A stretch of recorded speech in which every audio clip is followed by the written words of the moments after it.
Todd, what are you doing?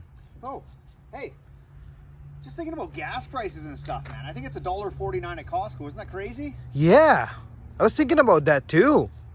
I tell you what, I'm glad I don't have a big commute. But if you do, and you're looking to maybe keep the kilometers low on your nice pickup truck or SUV, or you just need a nice cheap little car, then this 2018 Mitsubishi still has a warranty till like 2028. They got that 10-year warranty, right? Yeah. That's pretty awesome.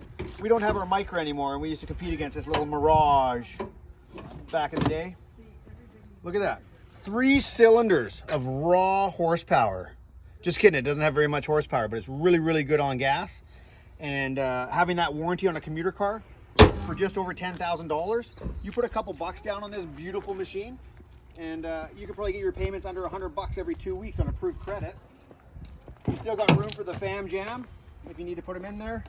It's safe, it's got airbags, even a backup camera, Bluetooth, and check out that trunk. You could fit at least 4 bags of groceries in there. I'm just kidding, maybe 5, but flip down the seats and you're ready to go. So get on down to Courtney Nissan or check out our entire inventory at www.courtneynissan.com.